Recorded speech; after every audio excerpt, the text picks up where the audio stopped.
Welcome back. अच्छा आफ्ताब, तुम पढ़े लिखे आर्टिस्टों को क्यों चांस नहीं देते?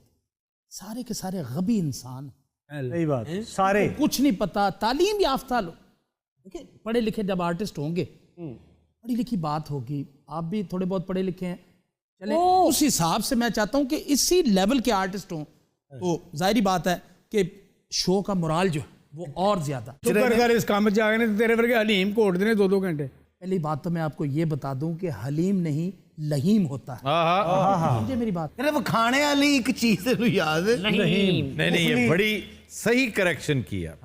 और रमजान के शान बात की। वैसे एक टाइम में कितनी लहीम खा लेते हैं आप? नहीं, यानी ये लहीम खाना कोई ये नहीं कि कितनी खा लेते हैं, अपनी कैपेसिटी के मुताबिक इंसान ने खाना होता है। कैपेसिटी तो आपकी बहुत है। ये पूरी देग से सिर्फ एक प्लेट निकालते हैं, बाकी खा जाते हैं। ये जो ब्रेक लेने लगे कहना था, नाज़रीन खाते हैं एक देग, हमारे साथ रहिएगा। अच्छा आफ्ताब, मैं इस शो में, अच्छा टोना ला तो पीछे डिग पड़ना है यार, बात तो कर लें दो। ये हमारा जो मिनी थिएटर है, इसमें मैं चाहता हूँ कि एक छोटा सा खूबसूरत सा किचन हो, और सुना है कि आप बड़े अच्छे कुक हैं, तो उस शो में मैं आपको लेना चाहता हूँ बतौर शेफ। होस्ट नहीं, बतौर शेफ। बतौर शेफ। ठीक। क्योंकि आप सुना है कि कीमा तवा बहुत अच्छा बनाते हैं। मैं लातादाद चीजें बहुत, मैं तीतर बहुत अच्छे बनाता हूँ। मैं सिस्सी बहुत अच्छी पकाता हूँ। जो कसम तेन सिसी दा पता है? तेन सिर्फ लस्सी दा पता है और मिस्सी दा पता है। अच्छा आफ्ताब, ऑडियंस से आपको सवाल करना चाहते हैं। जी सर, मेरा आपसे सवाल यह है कि आपने मीडिया में बेशुमार कामयाबियां समेटी, कोई ऐसी ख्वाहिश जो आपकी पूरी ना हुई हो? इस दुनिया में तो कम से कम अब जो ख्वाहिशात हैं वो अगले जहान से मुताल्लिक हैं। अल्लाह करम करे। यहाँ के लिए तो सब कुछ अल्लाह ताला ने आउट ऑफ प्रोपोर्शन दिया है, और ज्यादातर बिन मांगे दिया है। और सबसे ज्यादा मुझे अंदेशानाक यही बात रखती है कि जब इतना कुछ अल्लाह ताला यहाँ पे अता कर देता है, तो फिर कहीं ये ना हो कि, और ऐसा होता भी है कि आपकी मार्किंग ऊपर फिर बहुत सख्त होती है, बहुत स्ट्रिक्ट होती है, बस उससे डर लगता है। बाकी यहाँ पर अल्लाह ताला ने, क्योंकि मैं बहुत कंप्लेसेंट आदमी हूँ इंतहाई, और उसका लिटमस टेस्ट ये है कि सन 2008 से पहले आपने कभी मेरी शक्ल नहीं देखी थी, जबकि प्राइवेट टीवी आए हुए 8-9 साल हो चुके थे। मैं अगर चाहता तो सन 2000 से ही शुरू कर देता ये सिलसिला। मैं तो कैमरा शाई था। मैंने थोड़ी देर के लिए, मैंने और मेरी बेगम साहबा ने PTV पर एक मॉर्निंग शो किया था। कॉन्सेप्ट अच्छा था, इसमें मुनीज़ा हाशमी की मेहनत शाका और यूसुफ बेग मिर्ज़ा की वो ज़्यादा थी। हम दोनों यानी एक घर में 2 मीनिंगफुल लोग, बहन भाई, बाप बेटा, बाप बेटी, माँ बेटी, उन दोनों को बुलाया करते थे हम, जैसे हमें बुला रखा है। तो एक अच्छा इंटरेस्टिंग शो जिसमें एक आध गाना भी होता था, सोशल इश्यूज़ पे डिस्कशन होती थी। लेकिन वो मैंने तौन व करहन किया था, क्योंकि वो बहुत ज़ोर से मेरी बेगम साहबा को आया हुआ था, मुझे कोई इतना ज़ौक़ शौक़ नहीं था। लेकिन जब 2008 में काम शुरू हुआ तो फिर सिलसिला चलता गया। मैं इस बारे में कोई बहुत एम्बिशियस नहीं था। अल्लाह ने फेम भी दी, नेक नामी भी दी। नाम कुछ भी नहीं होता जब तक उसके साथ नेक नामी ना हो। नेक नामी है असल चीज़। अल्लाह से वो दुआ करनी चाहिए, अल्लाह से फेम नहीं मांगनी चाहिए, शोहरत नहीं, अच्छी शोहरत मांगनी चाहिए। और अल्लाह ने बेपनाह पैसा भी दिया। बेपनाह से मुराद है जितनी आपकी ज़रूरत है उससे कई गुना ज़्यादा। इसका ये मतलब नहीं कि आपको खरबपति उसने कर दिया, आपकी ज़रूरत ही थोड़ी है, थोड़ा सा ज़्यादा हो तो बहुत है। और पैसे का सबसे बड़ा नशा उसे इस्तेमाल करने में है, अगर आप दूसरे पे करें तो। वाह वाह वाह।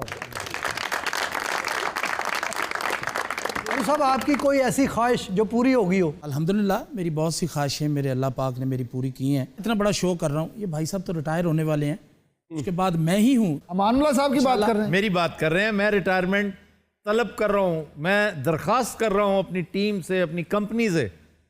ये आखिरी 2 साल हैं, मेरी जान छोड़े, मैंने दुनिया का सफ़र करना है, लिखना लिखाना है, और मैंने टूरिज़म के लिए बहुत कुछ करना है। मैंने वो बदनसीब फिल्म बनानी है जो पिछले 10 साल से मेरे दिमाग में कहीं अटकी हुई है। सर तुहानू केड़ी आवारागर्दी चढ़ी है, की मसला है तुहाडा? मैंने टूरिज्म के लिए बहुत कुछ करना है। इंशाल्लाह। मैं 10 अरब डॉलर्स कमा के पाकिस्तान को दिया करूंगा हर साल। टूरिज्म से याद आया, अगर आप मुझे एज ए बस यूज करें। जी चित्राल जी। रसालू कभी खाया? रसालू नहीं है, नसालो है, नसालो। यार ये लफ्जों का हेर फेर होता है कुछ। अब रसालू तो राजा रसालू है। अच्छा रसालू बंदा कह रहा है कि मैं 10 अरब डॉलर मुल्क ਨੂੰ ਦਿਆਂਗਾ सालाना। हैरत है कि अमानुल्लाह ने उस बात को रजिस्टर किया कि इतनी अहम बात है, इसको थोड़ा सा डिस्कस कर लो। वो एकदम नसालों की तरफ ले सालों ले गया। अमानुल्लाह साहब एंकर मैं हूं, प्लीज यार मैंने गल कहा बाबा एक मिनट ठहर जा। अमानुल्लाह को बाबा नहीं कह सकते ਇਹ ਉਹ ਬਦਤਮੀਜ਼ ਜਿਹੜਾ 100 ਰੁਪਏ ਫਕੀਰ ਨੂੰ ਦੇ ਕੇ ਨਾਲ ਝਾੜਾ ਵੀ ਪਾਉਂਦਾ। ਤੂੰ ਕਿਹਨੇ ਦਿੱਤਾ ਸੀ? ਚੱਲ ਜਾ ਚਲ ਜਾऊं। अच्छा आफ्ताब, आपके शो में आड़ू ग्रेनेड की वापसी से कोई बेहतरी आई?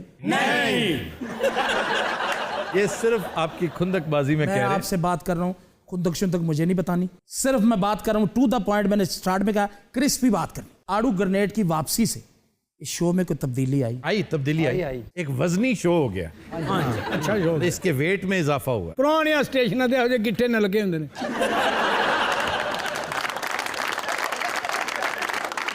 कोई एंकर ने तैयारी नहीं की, इसको आफ्ताब इकबाल के बारे में पता कुछ नहीं है। मैं कह रहा हूं कि सीट बेल्ट एक सफरनामा लिखा था आफ्ताब इकबाल ने, पता है? उसका मुझे नहीं पता। तो पूछो कि भाई टूरिज्म अगर शुरू अब करना है, इतना सब कुछ करके, आर्ट और क्राफ्ट की इतनी खिदमत करके, तो आप में तो जरासीम उस वक्त थे जब सीट बेल्ट लिखा, तो बराह रास्त क्यों नहीं टूरिज्म पे आ गए? हमें 10 अरब डॉलर सालाना अब तक मिल जाते, हमें IMF के पास न जाना पड़ता। एडा सवाल- आया कुछ अकल शरीफ में? एडा सवाल ਉਹਦੇ ਫੁੱਫੜ ਨੂੰ ਵੀ याद नहीं होता। अच्छा बाकी तुम कर लो जो सवाल करना, चलो करो। मेरा सीधा सवाल है आफ्ताब, आपने उर्दू कॉलम भी लिखे हैं, अंग्रेजी कॉलम भी लिखे, बेस्ट कॉलम कौन सा लगा? बेस्ट कॉलम तो अब नहीं कहा जा सकता, एक सीरीज ऑफ कॉलम्स। मैंने उर्दू हस्बे हाल जब मैं कॉलम लिखा करता था, अब तो अरसा हो गया कॉलम लिखने की फुर्सत ही नहीं, लेकिन बहुत कम कॉलम्स मैंने न्यूज़ वीक के लिए लिखे हैं। अच्छा, वो मैं समझता हूँ यादगार कॉलम्स हैं, क्योंकि इंतहाई खुश्क से एक मैगज़ीन में जहाँ हर चीज़ बड़ी संजीदा होती है, और मेरा स्टाइल मैड मैगज़ीन का मैं फॉलोअर हूँ, तो उस अंदाज में मैंने कुछ कॉलम्स उसमें तहरीर कर रखे हैं, लेकिन बड़े कंट्रोवर्शियल भी हुए, बड़ा शोर भी मचा उन कॉलम्स पे। तो मैं यंगस्टर्स से कहूँगा कि वो कॉलम्स पढ़ें, आपको लुत्फ़ आएगा कि न्यूज़ वीक में भी हम इसी अंदाज के कॉलम्स, मैं मसलन चंद दिन पहले कोट कर रहा था किसी को कि एक वाक़या हुआ कि पाकिस्तानी सरहद अबूर करके लोग उसामा बिन लादेन को पकड़ने आ गए। अब उनके पास बड़े मॉडर्न गन शिप्स थी, उनके पास चनूक था, उनके पास अपैची था, अच्छी, ये बड़े मॉडर्न हेलीकॉप्टर्स हैं।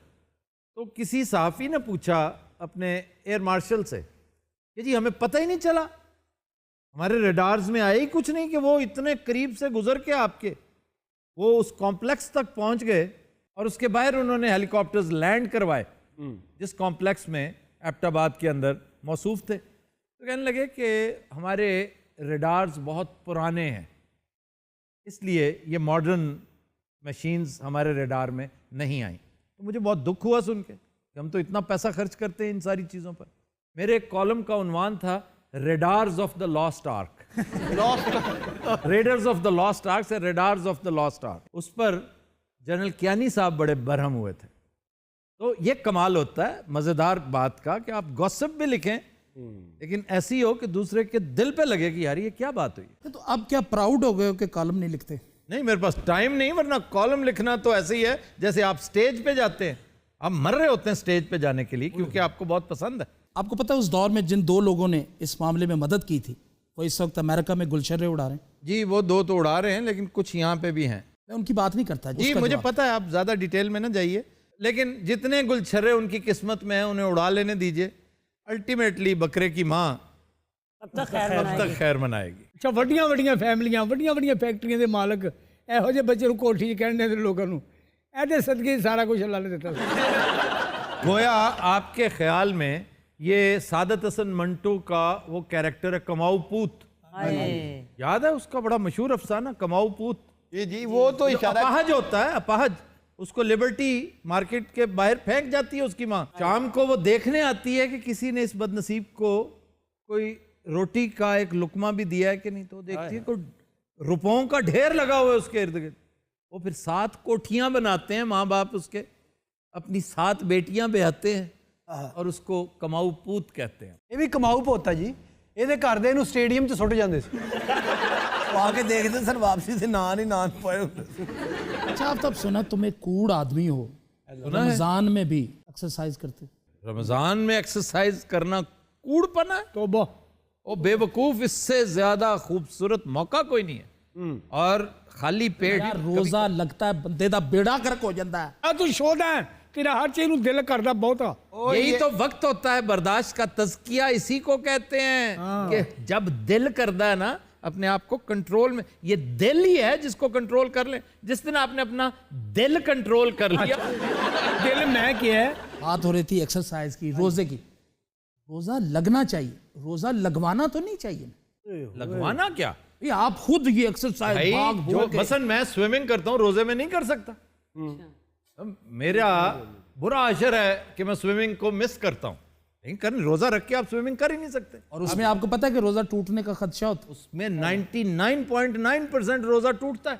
आपको पता नहीं भी चलता रोजा टूटता है, इसलिए इसका चूंकि एहतमाल इतना ज्यादा है, आपको स्विमिंग नहीं करनी चाहिए।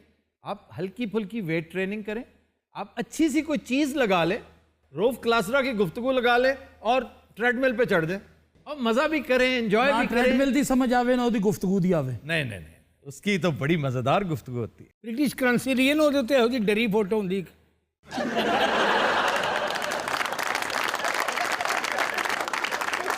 चलिए इसे हम यहीं से कंटिन्यू करेंगे। ख़वातीन हज़रात हमारे साथ रहिएगा।